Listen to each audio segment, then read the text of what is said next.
YouTube के अनुसार आपका बहुत बहुत स्वागत है हमारे चैनल ज्योतिष संधान केंद्र में। आपके प्रश्नों का जवाब जान सकते इसलिए पहले सब्सक्राइब करें व कमेंट बॉक्स में अपने सवाल लिखें। अपने दैनिक राशिफल, जन्म कुंडली निर्माण, वर कन्या की जन्म कुंडली मिलान एवं जीवन की समस्याओं के बारे में जानने के लिए संपर्क करें सब्सक्राइब ज्योतिष समाधान केंद्र। ओम तत्सत। प्रिय जिज्ञासुओं, आज मैं आपके समक्ष मासिक राशि भविष्य मार्च 2021 का वर्णन करने जा रहा हूँ। वृश्चिक राशि वालों के लिए यह महीना कैसा रहेगा वो क्रमशः वर्णन करने जा रहा हूँ। वृश्चिक राशि राशियों की श्रृंखला में 8वें नंबर की राशि होती है। 8वें नंबर किसका होता है? 8 का अंक निम्न राशि में होता है शनि का। तो कुछ अंशों में शनि का प्रभाव भी इस राशि वालों के लिए पड़ता है। इस राशि का स्वामी होता है मंगल और इस राशि का प्रतीक चिन्ह जो होता है बिच्छू, वृश्चिक यानी बिच्छू। तो मंगल के समान, बिच्छू के समान और वृश्चिक राशि का जो अंक उसके समान, ये उनके गुण धर्म उनके अंदर पाए जाते हैं। तो पहले तो मैं आपको दर्शाऊं कि इसका राशि स्वामी मंगल होता है। मंगल का जो रंग होता है वो कत्थई रंग, ब्राउन कलर होता है। तो ऐसे व्यक्तियों का जो रंग है शरीर का वो थोड़ा सा हल्का गौरवर्ण रहता है। अच्छा, और इसकी जो दिशा है मंगल की वो दक्षिण दिशा है। दक्षिण दिशा का स्वामी होता है मंगल। तो दक्षिण दिशा इनके लिए फलीभूत होती है और ये स्थिर राशि होने से इसमें स्थिरता पाई जाती है।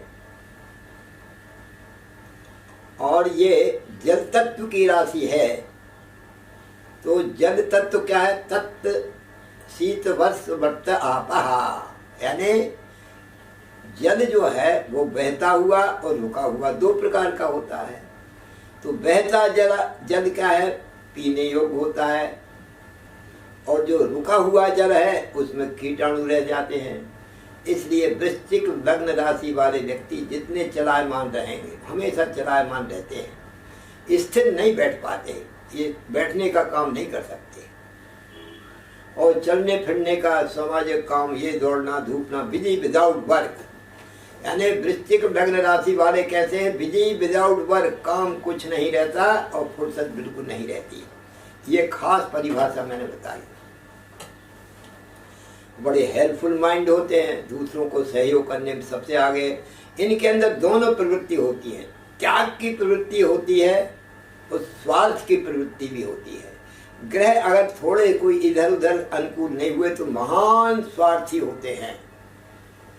और इनके बराबर अगर ग्रह अच्छे हैं तो महान परमार्थी होते हैं, यानी दूसरों के सहयोग में प्राणपण से लग जाना, अपना स्वयं का नुकसान करके उनके प्रति आदर भाव रखना, उनका सत्कार करना और उन दूसरों के प्रति जो है सो सहयोग करने की भावना इनमें बहुत अच्छी पाई जाती है। तो इस प्रकार के जल तत्व के राशि होने से ये चलायमान रहते हैं। ये तत्व के हिसाब में मैंने बताया। अब इस राशि का स्वामी मंगल है। मंगल क्या है? वो सेनापति है। मंत्रिमंडल में, ग्रहों का जो मंत्रिमंडल है उसमें सेनापति है। तो अब सेनापति मंगल की दो राशियां हैं, एक तो मेष है और वृश्चिक है। तो मेष राशि गर्म राशि है और ये वृश्चिक राशि ठंडी राशि है। अब इसमें क्या है कि इनका क्रोध तो रहता है और मेष में भी क्रोध होता है, लेकिन दोनों के क्रोध की जो वैरायटी है वो अलग अलग होती है। इनका क्रोध जो होता है वृश्चिक लग्न राशि वालों का, वो बहुत देर में आता है और आता है तो भयंकर आता है। और मेष राशि वालों को क्षण भर में आ जाना और क्षण भर में नष्ट हो जाना। तो मेष और वृश्चिक में ये अंतर है। वृश्चिक में देर से आता है और देर तक रहता है, और क्रोध और चुगली में यानी इनके हृदय में कोई बात छिपती नहीं है। कोई भी प्राइवेट से प्राइवेट, गुप्त से गुप्त बात हो, ये किसी न किसी से कह भगते हैं। ये इसकी खास प्रधानता रहती है, यानी गोपनीयता भंग करते हैं। इनके अंदर छिपाव वृत्ति नहीं होती कुछ। वो स्वयं भी कोई अपराध करके आए वो भी कह देंगे किसी से, मतलब उसमें संकोच नहीं करेंगे। ये अच्छाई भी है एक तरह से, हृदय में विकार नहीं रखना, निकाल देना बाहर, तो ये भी एक विशेषता पाई जाती है। निर्भीक होते हैं और साहसी होते हैं। अब ये दोनों में अंतर, मेष और वृश्चिक में अंतर क्या है? मेष राशि वाले जो निर्भीक और साहसी होते हैं, लेकिन वृश्चिक राशि वाले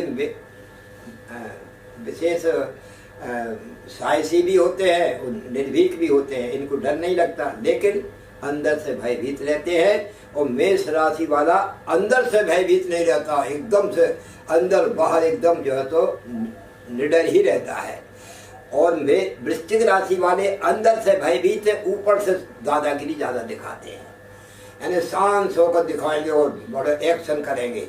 लेकिन कोई अच्छा व्यक्ति जब डांट दे तो ये पतली गली से निकल जाते हैं। ये भी एक कमजोरी है। अब मेष और वृश्चिक राशि का मैंने ये बताया।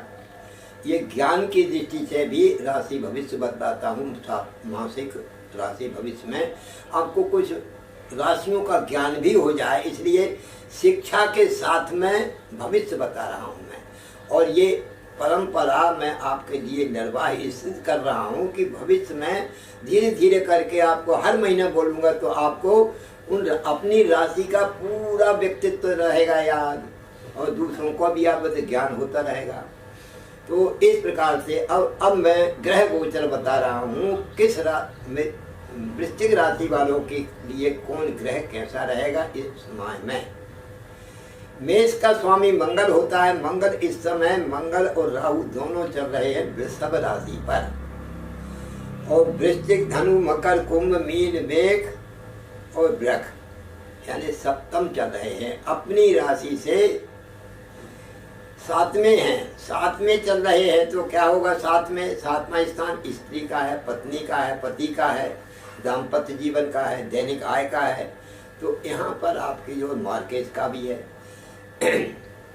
तो आपके जो है तो इस बीच में एक महीने में यानी मार्च के महीने में क्या होगा? आपके दाम्पत्य जीवन में कुछ तनाव की स्थिति रहेगी, क्योंकि राहु भी चल रहा है और मंगल भी चल रहा है। तो गृहस्थ जीवन में क्या पति हो या पत्नी हो, कुछ तनाव की स्थिति निर्मित करेंगे। दैनिक आय की गति में अवरोध होगा, ये बताया है। और अब इस समय शुक्र कहाँ चल रहे हैं? शुक्र जो है तो कुंभ राशि पर चल रहे हैं, और कुंभ, मीन, मेघ और वृक ये चतुर्थ स्थान पर चल रहे हैं। राहु भी चौथा है और मंगल भी चौथा है। कहाँ से? शुक्र से। तो चौथा, इस प्रकार से जब ये चल रहे हैं तो चौथा स्थान शुक्र का बहुत अच्छा माना जाता है, सुख का कारक है। इसलिए भौतिक सुख साधन संपन्नता हो, कोई नया वाहन आ सकता है, भवन का निर्माण हो, नए ग्रह में प्रवेश हो सकता है। बहुत भी आत्म संयम से आप कार्य करेंगे, बहुत बढ़िया आपका पूरा महीना अच्छा बीतेगा। और इसमें अब नए आयाम जुड़ेंगे, माता का सुख मिलेगा, मित्रों का सहयोग मिलेगा, वाहन का सुख मिलेगा, नए भवन का सुख मिलेगा और मित्रों का भरपूर सहयोग मिलेगा। सुखी जीवन रहेगा इस सप्ताह में।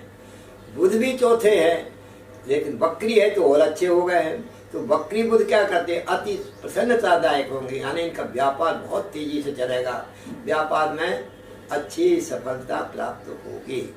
तो बुध का बताया, शुक्र का बताया, मंगल का बताया, राहु का बताया। अब गुरु की स्थिति क्या है? गुरु जो है इस समय चल रहे हैं मकर राशि पर, और आपकी वृश्चिक राशि से तीसरे स्थान पर चल रहे हैं। तीसरे स्थान पर जब गुरु जाते हैं तो क्या होगा? आपकी पत्नी का भरपूर सहयोग मिलेगा।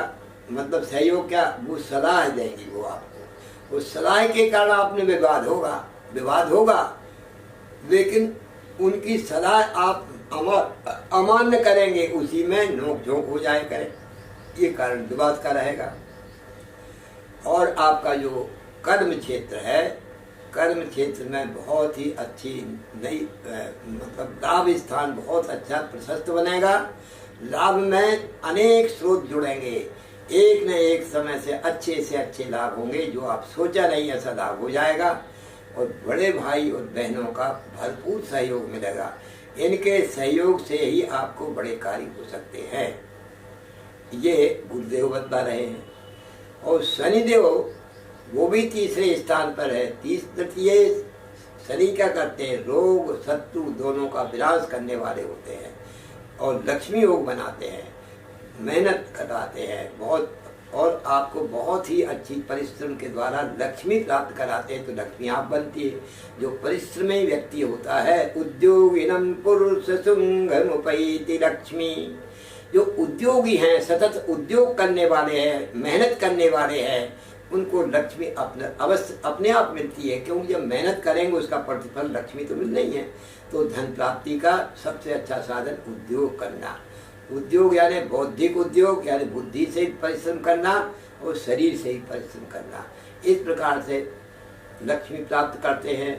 और तीसरे स्थान का स्वामी, तीसरे स्थान पर जब शनि रहता है तो रोग का विनाश करता है, शत्रुओं का विनाश करता है। वो क्यों करता है भाई, क्योंकि छठवां स्थान का शनि कारक होता है, वो छठवां स्थान रोग शत्रु का है, उसका कारक है शनि। शनि जब तृतीय भाव में बैठेगा तो तृतीय भाव का शनि रोग विनाशक कैसे हुआ, क्योंकि रोग का स्वामी पराक्रम से यानी परिश्रम से, जो व्यक्ति परिश्रम करेगा उसको रोग होगा ही नहीं। अच्छा, जो ईमानदारी से मेहनत करता है उसके शत्रु होते ही नहीं हैं। इसलिए उसका तर्क संगत ये बात बताइए, ये तर्क लगाया जाता है कि इसका शनि का तीसरे स्थान पे क्या संबंध, जो है तो रोग और शत्रुओं का विनाश करने वाला है। तीसरा स्थान तो मेहनत का है, परिश्रम का है, लेकिन अब इसमें जो है तो शनि अगर बैठता है तो यहाँ पर वो रोग शत्रु विनाशक होता है, ये शास्त्र बताते हैं। तो इसलिए रोग शत्रु विनाशक है, क्योंकि जो मेहनत करने वाला व्यक्ति है उसको रोग नहीं होते हैं, जो पाचन तंत्र उनका अच्छा रह जाता है, पाचन तंत्र में कोई गड़बड़ी नहीं रहती, और पाचन तंत्र की गड़बड़ी से ही रोग होते हैं। इसलिए अच्छा, और शत्रु क्यों विनाश करते हैं, क्योंकि इसके अंदर बलिष्ठता रहती है, यानी तृतीय भाव पराक्रम का है, मेहनत का है और मजबूती का साथ है, परिश्रम का है, यानी पहलवान बनाता है आपके, एकदम जो है सो शक्ति शरीर में अच्छी देता है। मेहनत करोगे तो शरीर की शक्ति अच्छी आती है, जब शक्ति आएगी तो जो शत्रु होगा वो अपने आप जो है तो लड़ेगा, तो विनाश का है, मार खाएगा, मार खा के जाएगा। इसलिए रोग शत्रु विनाश का है, ये कारण बताया मैंने। शास्त्र में तो लिख दिया कि रोग शत्रु विनाशक है, लेकिन कारण क्या है कि रोग शत्रु विनाशक, वो ये कारण है। इन कारणों को कोई समझ नहीं पाता है। तो रोग शत्रु विनाशक है तीसरा आज, और उसकी दृष्टि जा रही है कहाँ पर, पंचम भाव पर। तो यहाँ पर शनि जहाँ देखता है वहाँ पर क्या करता है, जहाँ देखता है वहाँ हानि करता है। तो शत्रु स्थान मतलब शत्रु दृष्टि से ये देख रहा है पंचम भाव संतान भाव को, तो संतान बाधक होता है, संतान को कष्टदायक होता है, क्योंकि दृष्टि खराब है। इसलिए प्रेम संबंध जिसका चल रहा है वो प्रेम संबंध नष्ट हो जाते हैं। मतलब इस महीने में आपके प्रेम संबंध अगर वृश्चिक राशि वालों के चल रहे हैं तो वो अब खत्म हो जाएंगे, यानी कुछ रुकावट आएगी, इसमें खटास आ सकती है। और शनि देख रहा है कहाँ, जब तृतीय भाव में बैठा है शनि, तो दशम दृष्टि से वो देख रहा है व्यय भाव को, हानि के स्थान को देख रहा है। तो हानि होगी, यानी खर्च के स्थान को देख रहा है, तो खर्च स्थान बहुत ताकतवर बन जाएगा। विशेष खर्चीला स्वभाव, व्यर्थ में खर्च करेगा, जहाँ नहीं चाहते अनचाहे स्थानों में खर्च होगा। और देख रहा है भाग्य को, तो आपके धर्म कार्य में अभिरुचि कम हो जाएगी और भाग्य में थोड़ी कमजोरी रहेगी। इस प्रकार से शनि अपना प्रभाव दर्शाने वाला है। अब रहा प्रश्न केतु का। केतु वृश्चिक राशि पे चल रहे हैं, और आपकी राशि भी वृश्चिक है। तो वृश्चिक राशि में अपने राशि पर चलने के कारण आपका जो है केतु ध्वजा पताका कीर्ति का ग्रह है, लेकिन इसकी दृष्टि नहीं है, इसलिए आपको थोड़े टकराहट से बचना है। केतु आपके लग्न में पैदा है, इसलिए दुर्घटना से थोड़ा सावधान रहना है। इस प्रकार से केतु, राहु का और शनि का सभी 9 ग्रहों का फल मैंने बताया। चंद्रमा का फल जो है तो चूँकि 2.25 दिन का होता है, वो प्रत्येक सप्ताह के राशि फल देखेंगे, उसमें आपको दर्शा जाएगा किस तारीख को कौन सा चंद्रमा है। इस प्रकार से ये वृश्चिक राशि का फल मैंने आपको दर्शाया। मंगल कामना करता हूँ आपका।